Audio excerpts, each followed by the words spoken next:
اقرأ أخيا ورتل القرآن اصبح بصوتك اسمع الأكوان اقرأ كلام الله. السلام عليكم ورحمة الله وبركاته. بسم الله الرحمن الرحيم. الحمد لله رب العالمين والصلاة والسلام على رسول الأمين وعلى آله وصحبه أجمعين أما بعد. اللهم سبحانك لا علم لنا إلا ما علمتنا إنك أنت العليم الحكيم. رب اشرح لي صدري ويسر لي أمري واحلل عقدة من لساني يفقه قولي. അള്ളാഹുവിൻ്റെ മാർഗത്തിൽ ഞാൻ ഒരുപാട് സ്നേഹിക്കുന്ന സഹോദരങ്ങളെ, സഹോദരിമാരെ, സുഹൃത്തുക്കളെ, ഒരു ചെറിയ ഇടവേളയ്ക്ക് ശേഷം നമ്മൾ നമ്മുടെ യാത്ര തുടരുകയാണ്. അറിവ് വെളിച്ചമാണ്. മരിക്കുന്നത് വരെ നമ്മൾ വിദ്യാർത്ഥികളാണ്. പഠനത്തിന് പ്രത്യേകിച്ച് പ്രായമോ സമയമോ ഒന്നുമില്ല. ഒരിക്കൽ ഇമാം അഹ്മദ് ബിൻ ഹംബൽ റഹിമഹുല്ലാഹു തആല ഒരു മഷിക്കുപ്പിയും കുറച്ച് പേപ്പറുമായിട്ട് നിൽക്കുമ്പോൾ ഒരാൾ ചോദിക്കുകയാണ്, ഈ പ്രായത്തിലും മഷിക്കുപ്പി പിടിച്ച് നിൽക്കുകയാണോ? ഇമാം അഹ്മദ് ബിൻ ഹംബൽ റഹിമഹുല്ലാഹു തആല നൽകിയ വളരെ മനോഹരമായൊരു മറുപടിയുണ്ട്. മഅൽ മിഹ്ബറതി ഇലൽ മഖ്ബറ, മഖ്ബറ വരെ ഈ മഷിക്കുപ്പി ഉണ്ടാകുന്നതാണ്, മരണം വരെ ഞാൻ പഠിക്കുമെന്നാണ്. അത്തഹസ്സുൽ ഖുർആൻ പഠന പദ്ധതിയുടെ 4ാം ഭാഗത്തിലാണ് നമ്മളുള്ളത്. ഈ അവസരത്തിൻ്റെ വലിപ്പം, ഈ അനുഗ്രഹത്തിൻ്റെ ആഴം എത്ര ആളുകൾക്ക് ബോധ്യപ്പെട്ടിട്ടുണ്ട് എന്നെനിക്കറിയില്ല. ഇതിനൊന്നും ഒരു വിലയും കൽപ്പിക്കാത്ത ഒരുപാട് ആളുകളുണ്ട്. എന്താ ഇപ്പോൾ കുറേ ഖുർആൻ പഠിച്ചിട്ട്, എന്താണ് ദീന് പഠിച്ചിട്ട്, ഒട്ടും താല്പര്യം കാണിക്കാത്ത ഒരുപാട് മനുഷ്യന്മാർ. അവരിൽ നിന്ന് വ്യത്യസ്തമായി ആവേശത്തോടെ, താല്പര്യത്തോടെ നമുക്ക് പഠിക്കാൻ കഴിയുന്നുവെങ്കിൽ, ആ ഒരു മനസ്സ് കിട്ടിയിട്ടുണ്ടെങ്കിൽ അത് ചെറിയ കാര്യമൊന്നുമല്ല.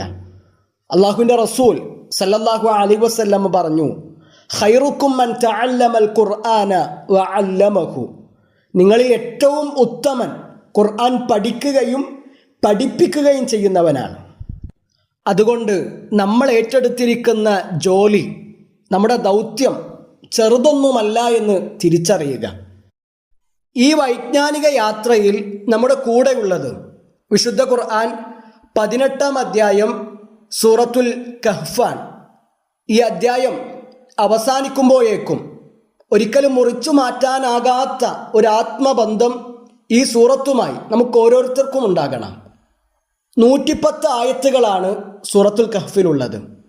ഈ അധ്യായത്തിൻ്റെ ഭൂരിഭാഗവും 15ാമത്തെ ജുസ്ഇലും ഒരല്പഭാഗം 16ാമത്തെ ജുസ്ഇലുമാണുള്ളത്. ഖുർആനിൻ്റെ നേർപകുതി വരുന്നത് സൂറത്തുൽ കഹ്ഫിലെ 19ാമത്തെ ആയത്തിലാണ്. കഹ്ഫുൻ എന്ന് പറഞ്ഞാൽ ഗുഹ എന്നാണ് അർത്ഥം. 9 മുതൽ 26 വരെയുള്ള ആയത്തുകളിൽ ആദർശ സംരക്ഷണത്തിന് വേണ്ടി ഗുഹയിൽ അഭയം തേടിയ ഒരു കൂട്ടം യുവാക്കളെ പറ്റിയുള്ള പരാമർശമുണ്ട്. അവരുടെ കഥ പറയുന്നുണ്ട്. അതുകൊണ്ടാണ് ഈ സൂറത്തിന് ഇങ്ങനെ ഒരു പേര് കിട്ടിയത്. അള്ളാഹുവിൻ്റെ റസൂൽ സല്ലല്ലാഹു അലൈഹി വസല്ലമക്ക് ആദ്യമായി അവതരിച്ച അധ്യായങ്ങളുടെ കൂട്ടത്തിലൊന്നാണ് സൂറത്തുൽ കഹ്ഫ്. സൂറത്തുൽ കഹ്ഫ്, ത്വാഹ, മറിയം, അൽ അംബിയ, ബനു ഇസ്രായേൽ, ഈ സൂറത്തുകളെ കുറിച്ചൊക്കെ ഇബ്നു മസ്ഊദ് റളിയല്ലാഹു അൻഹു പറയലുണ്ട്, ഇന്നഹുന്ന മിനൽ ഇതാഖിൽ ഉവൽ വഹുന്ന മിൻ തിലാദി. അള്ളാഹുവിൻ്റെ റസൂൽ സല്ലല്ലാഹു അലൈഹി വസല്ലമക്ക് ആദ്യമായി അവതരിച്ച അധ്യായങ്ങളും ഞാൻ ആദ്യമായി പഠിച്ച അധ്യായങ്ങളുമാണിവ. സൂറത്തുൽ കഹ്ഫ് മക്കിയായ അധ്യായമാണ്.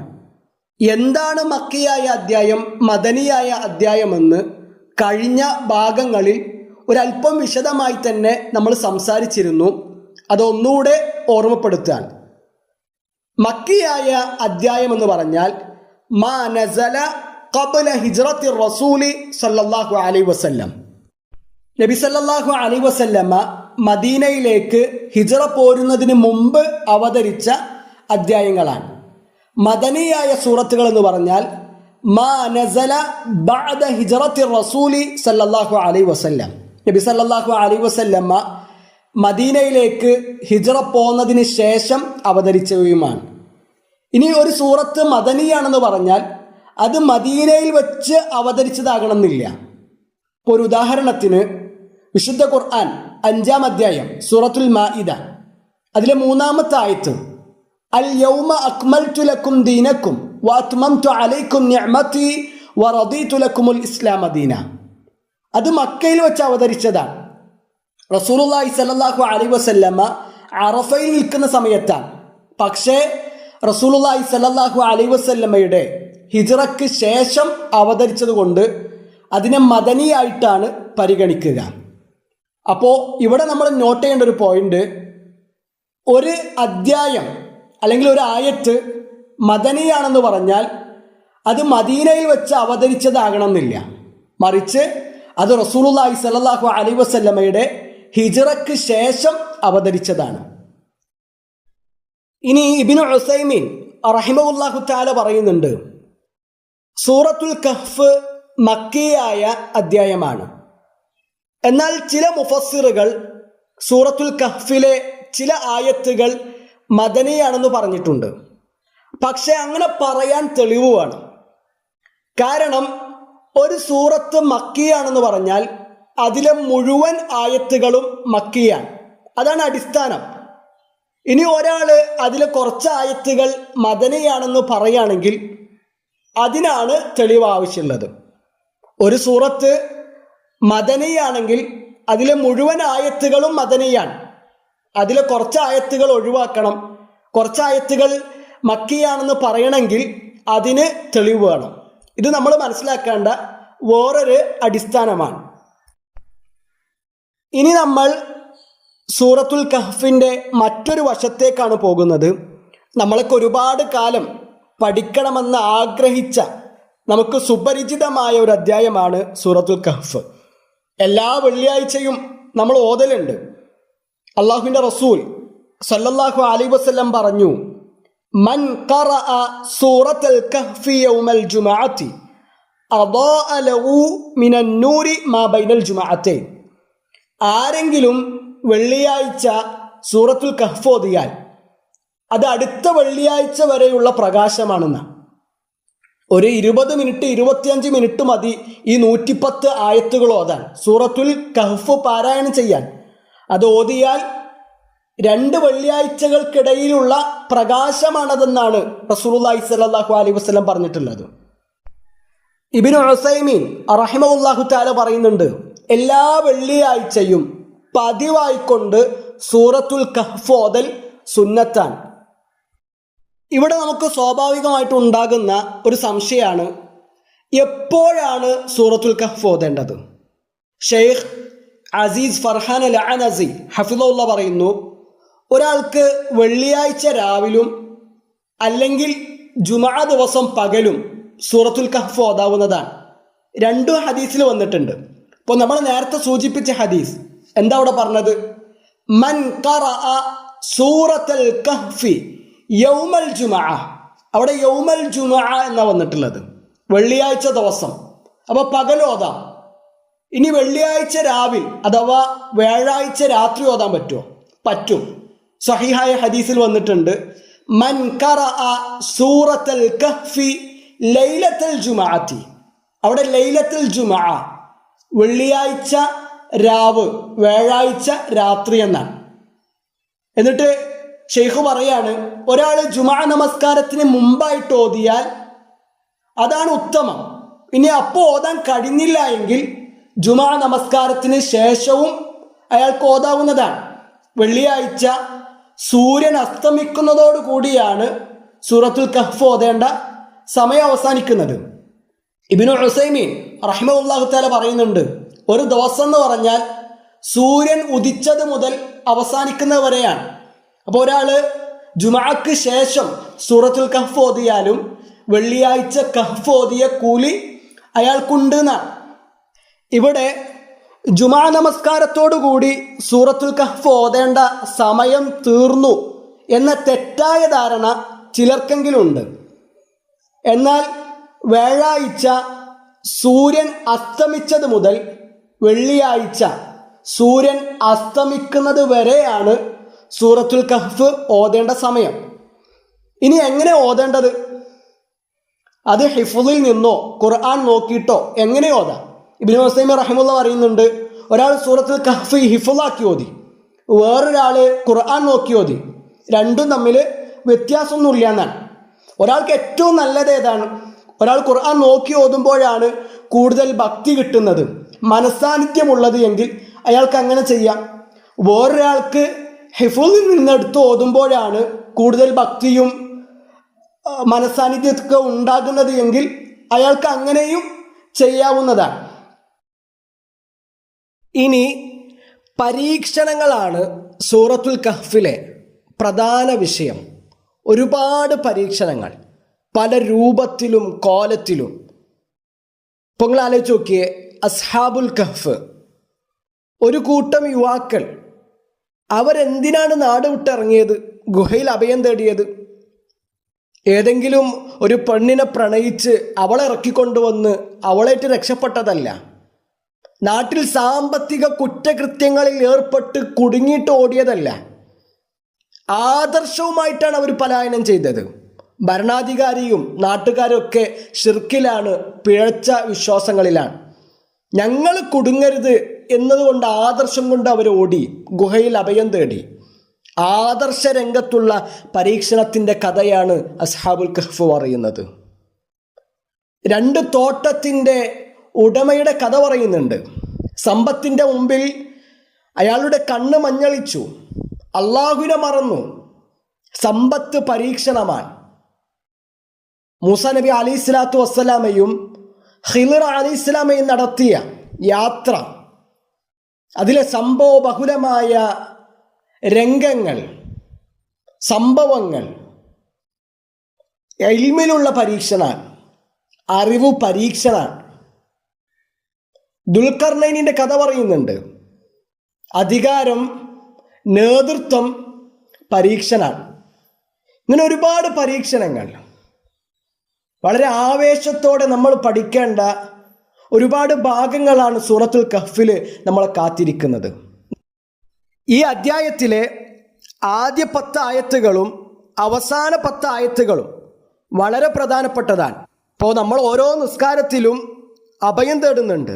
വഅഊദു ബിക മിൻ ഫിത്നത്തിൽ മസീഹിദ് ദജ്ജാൽ, മസീഹുദ് ദജ്ജാലിൻ്റെ പരീക്ഷണത്തിൽ നിന്ന് അല്ലാഹുവേ ഞാൻ നിന്നോട് അഭയം തേടുന്നു. ശക്തമായ ഫിത്നയാണ്. അല്ലാഹുവിൻ്റെ റസൂൽ സല്ലല്ലാഹു അലൈഹി വസല്ലം പറഞ്ഞു, മാ ബഅസല്ലാഹു മിൻ നബിയ്യിൻ ഇല്ലാ അൻദറ ഖൗമഹു അൽഅവറൽ കദ്ദാബ്. ഒറ്റക്കണ്ണനായ പെരുങ്കള്ളനെക്കുറിച്ച് താക്കീത് നൽകാതെ ഒരു നബിയെയും അള്ളാഹു നിയോഗിച്ചിട്ടില്ല എന്നാണ്. എല്ലാ നബിമാരും അവരുടെ സമൂഹത്തിന് മസീഹുദ് ദജ്ജാലിനെ കുറിച്ചുള്ള മുന്നറിയിപ്പ് നൽകിയിട്ടുണ്ട്. ഇന്നഹു അഅവർ, അവൻ ഒറ്റക്കണ്ണനാണ്. വ ഇന്ന റബ്ബക്കും ലൈസ ബിഅഅവർ, നിങ്ങളുടെ റബ്ബ് അള്ളാഹു ഒറ്റക്കണ്ണനല്ല. മക്തൂബും ബൈന ഐനൈഹി കാഫിറുൻ, അവൻ്റെ 2 കണ്ണുകൾക്കിടയിലും കാഫിർ എന്ന് എഴുതിയിട്ടുണ്ടാക്കും. നിങ്ങൾ ആലോചിച്ച് നോക്കിയേ, 40 ദിവസമാണ് ഈ ഭൂമിയിലൂടെ മസീഹുദ് ദജ്ജാൽ സഞ്ചരിക്കുക. സഹാബാക്കൾ ചോദിക്കുകയാണ്, യാ റസൂലല്ലാഹ് വമാ ലബ്സുഹു ഫിൽ അർദ്, എത്ര കാലം അവൻ ഈ ഭൂമിയിൽ ഉണ്ടാകും? എന്താ റസൂലുള്ളാഹ് നൽകിയ മറുപടി?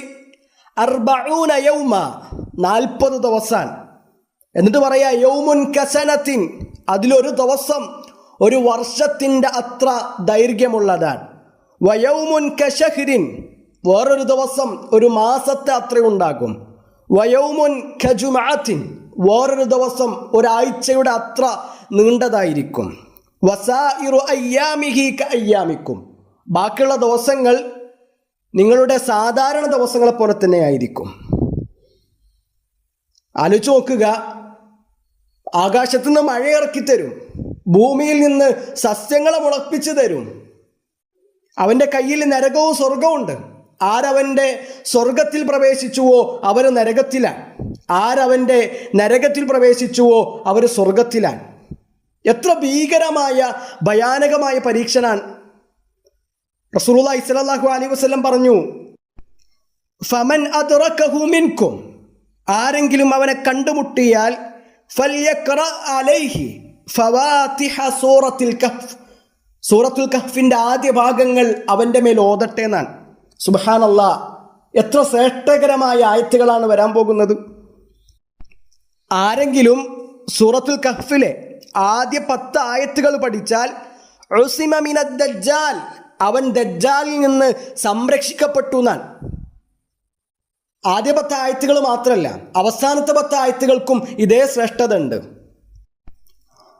റസൂലുള്ളാഹി സ്വല്ലല്ലാഹു അലൈഹി വസല്ലം പറഞ്ഞു, മൻ ഖറഅ 10 ആയാത്തിൻ മിൻ ആഖിരിൽ കഹ്ഫി ഉസിമ മിൻ ഫിത്നത്തിൽ ദജ്ജാൽ. സൂറത്തുൽ കഹ്ഫിലെ അവസാന 10 ആയത്തുകൾ ആരെങ്കിലും ഓതിയാൽ അവൻ ദജ്ജാലിൻ്റെ പരീക്ഷണത്തിൽ നിന്ന് സംരക്ഷിക്കപ്പെട്ടു എന്നാണ്. സുബ്ഹാനല്ലാഹ്. അതുകൊണ്ട് പ്രിയപ്പെട്ട സഹോദരങ്ങളെ, ഈ ആയത്തുകളെ, ഈ അദ്ധ്യായത്തെ നമ്മളോട് ചേർത്ത് വെക്കുവാൻ നമുക്ക് കഴിയണം. ഇനി ഈ സൂറത്ത് അവതരിക്കാൻ ഒരു പശ്ചാത്തലമുണ്ട്. ഇബ്നു കസീർ റഹിമഹുല്ലാഹു തആല അദ്ദേഹത്തിൻ്റെ തഫ്സീറിൽ അത് വിവരിക്കുന്നുണ്ട്. റസൂലുള്ളാഹി സ്വല്ലല്ലാഹു അലൈഹി വസല്ലമ മക്കയിൽ പ്രബോധനം തുടങ്ങി. ആ സമയത്ത് ഖുറൈശികൾ 2 ആളുകളെ അവരുടെ പ്രതിനിധിയായിട്ട് മദീനയിലേക്ക് അയച്ചു. ഒന്ന് ഉഖബത്ത് ബിൻ അബീ മുഗീത്തിനെയും മറ്റൊന്ന് നദ്ർ ബിൻ ഹാരിസിനെയുമാണ്. അവർ മദീനയിൽ ചെന്നു, അവിടുത്തെ ജൂതന്മാരെ കണ്ടു, അവരോട് സംസാരിച്ചു. നിങ്ങൾ വേദക്കാരാണ്, ഞങ്ങൾക്കറിയാത്തത് പലതും നിങ്ങൾക്കറിയാം. ഇപ്പോൾ ഞങ്ങളുടെ കൂട്ടത്തിൽ നിന്ന് ഒരാൾ വന്നിട്ടുണ്ട്, അവൻ നബിയാണെന്ന് വാദിക്കുന്നു, ഞങ്ങൾ എന്ത് ചെയ്യണം? മദീനയിലെ യഹൂദികൾ റസൂലുള്ളാഹി സ്വല്ലല്ലാഹു അലൈഹി വസല്ലമയോട് 3 ചോദ്യങ്ങൾ ചോദിക്കാൻ ആവശ്യപ്പെട്ടു. അതിലൊന്ന് അസ്ഹാബുൽ കഹ്ഫിനെ കുറിച്ചാണ്, രണ്ടാമത്തേത് ദുൽഖർനൈനിനെ കുറിച്ചാണ്, മൂന്നാമത്തേത് റൂഹിനെ കുറിച്ചാണ്, ആത്മാവിനെ കുറിച്ചാണ്. എന്നിട്ട് അവർ പറഞ്ഞു, ഈ 3 ചോദ്യങ്ങൾക്കും മുഹമ്മദ് നിങ്ങൾക്ക് ഉത്തരം നൽകുകയാണെങ്കിൽ അവൻ നബിയാണ്, അതല്ല എങ്കിൽ അവൻ കള്ളപ്രവാചകനാണ്. അവർ തിരിച്ചു വന്നു. ഖുറൈശികൾ ഈ ചോദ്യം റസൂലുള്ളാഹി സ്വല്ലല്ലാഹു അലൈഹി വസല്ലമയോട് ചോദിച്ചു. ഒരല്പം സുദീർഘമായ ഒരു ചരിത്രമാണ്. ഇൻഷാ അല്ലാഹ് അതൊക്കെ വിശദമായിക്കൊണ്ട് നമ്മൾ പഠിക്കും. അവർക്കുള്ള മറുപടിയായിട്ടാണ് സൂറത്തുൽ കഹ്ഫ് അവതരിക്കുന്നത്. ഇവിടെ എൻ്റെ പ്രിയപ്പെട്ട സഹോദരങ്ങളോട്, സഹോദരിമാരോട് എനിക്ക് ഓർമ്മപ്പെടുത്താനുള്ളത്, ഒരല്പം സുദീർഘമായ സമയം ഈ ഒരു അധ്യായം കംപ്ലീറ്റ് ചെയ്യാൻ നമുക്ക് ആവശ്യമുണ്ട്. കാരണം നമുക്കറിയാം 110 ആയത്തുകളുണ്ട്, അത് പെട്ടെന്നൊന്നും തീരൂല. എത്ര പേര് ഇതിൻ്റെ തുടക്കം മുതൽ ഒടുക്കം വരെ ഉണ്ടാകുമെന്ന് നമുക്ക് പറയാൻ കഴിയൂല. എല്ലാവരുടെ ആഗ്രഹം അവസാനം വരെ ഉണ്ടാകണം തന്നെ. പക്ഷേ ആർക്കൊക്കെ അള്ളാഹു അവസരം നൽകുമെന്ന് നമുക്കറിയില്ല. ആത്മാർത്ഥമായ നിയ്യത്തോടു കൂടി, ഉറച്ച തീരുമാനത്തോടു കൂടി, അള്ളാഹുവിൻ്റെ വജുഹുദ്ദേശിച്ചുകൊണ്ട് മാത്രം നമ്മൾ ഈ യാത്ര തുടങ്ങുകയാണ്. നമ്മുടെ നിയ്യത്ത് ആത്മാർത്ഥമാണെങ്കിൽ, ഉറച്ച തീരുമാനം നമുക്കുണ്ടെങ്കിൽ അള്ളാഹു ഇതിൻ്റെ പരിപൂർണമായ കൂലി നമുക്ക് നൽകും. പാതി വഴിയിൽ നമ്മൾ വീണുപോയാലും. നിങ്ങളാലോചിച്ച് നോക്കിയേ, ഈ അധ്യായം കംപ്ലീറ്റ് ചെയ്യണം എന്ന ആത്മാർത്ഥമായ നിയ്യത്ത് എനിക്കുണ്ട് എങ്കിൽ, അള്ളാഹുവിൻ്റെ വജ്ഹാണ് ഞാൻ ഉദ്ദേശിച്ചത് എങ്കിൽ, ഇത് പരിപൂർണമായിക്കൊണ്ട് നിങ്ങൾക്ക് പഠിപ്പിച്ചെന്ന കൂലി എനിക്ക് കിട്ടും. ഞാൻ പാതി വഴിയിൽ വെച്ച് അള്ളാഹുവിൻ്റെ വിളിക്കുത്തരം നൽകി മടങ്ങിപ്പോയാലും. ഈ യാത്രക്കിടയിൽ നമ്മുടെ ഒരു സഹപ്രവർത്തകൻ കൊഴിഞ്ഞു പോയാൽ, അവൻ്റെ നിയ്യത്ത് ആത്മാർത്ഥമായിരുന്നെങ്കിൽ ഇതിൻ്റെ അവസാനം വരെ നമ്മുടെ കൂടെ നിന്ന കൂലി അവർക്കുണ്ട്. വിശുദ്ധ ഖുർആനിലെ 4-ാം അധ്യായം സൂറത്തുൻ നിസായിലെ 100-ാമത്തെ വചനം വളരെ ശ്രദ്ധേയമാണ്, ചിന്തനീയമാണ്. അള്ളാഹു പറയാണ്, വമൻ യഖ്റുജ് മിൻ ബൈതിഹി മുഹാജിറൻ ഇലല്ലാഹി വറസൂലിഹി സുമ്മ യുദ്രിക്കുൽ മൗത്ത് ഫഖദ് വഖഅ അജ്റുഹു അലല്ലാഹ്. ആരെങ്കിലും ഒരാൾ അള്ളാഹുവിൻ്റെ മാർഗത്തിൽ ഹിജ്റ പോന്നു, പാതി വഴിയിൽ വെച്ച് അവൻ മരണപ്പെട്ടു, ഹിജ്റ കംപ്ലീറ്റ് ചെയ്ത കൂലി ആ മനുഷ്യന് അള്ളാഹു കൊടുക്കുന്നതാണ്. ഈ ആയത്തിനെ വിശദീകരിക്കുന്ന സമയത്ത് ഇമാം സഅദി റഹ്മത്തുള്ളാഹി അലൈഹി പറയാണ്, അത് ആ മനുഷ്യൻ്റെ ഉറച്ച തീരുമാനവും ആത്മാർത്ഥമായ നിയ്യത്തുമാണ്. അതിന് അള്ളാഹു നൽകിയ പ്രതിഫലാണ്, അത് അള്ളാഹുവിൻ്റെ റഹ്മത്താണ്. അതുകൊണ്ട് ഉറച്ച തീരുമാനത്തോടു കൂടി ആത്മാർത്ഥമായ നിയ്യത്തോടു കൂടി നമ്മൾ ഇറങ്ങുക, പ്രാർത്ഥിക്കുക. ഇപ്പം നിങ്ങൾ ആലോചിച്ച് നോക്കിയേ, ഈ ഒരു സംരംഭത്തിന് പിന്നിൽ പ്രവർത്തിക്കുന്ന ഒരുപാട് ആളുകളുണ്ട്. അവർക്ക് വേണ്ടി നമ്മുടെ പ്രാർത്ഥനകളിൽ ഒരിടം നമ്മൾ നൽകുക. അള്ളാഹു നമ്മൾ നിന്നൊക്കെ സ്വീകരിക്കുമാറാകട്ടെ. അഖൂലു ഖൗലി ഹാദാ അസ്തഗ്ഫിറുല്ലാഹ ലി വലക്കും വലി ജമീഇൽ മുസ്ലിമീൻ. അസ്സലാമു അലൈക്കും വറഹ്മത്തുള്ളാഹി വബറകാതുഹു. ورتل القرآن اصدح بصوتك اسمع الأكوان.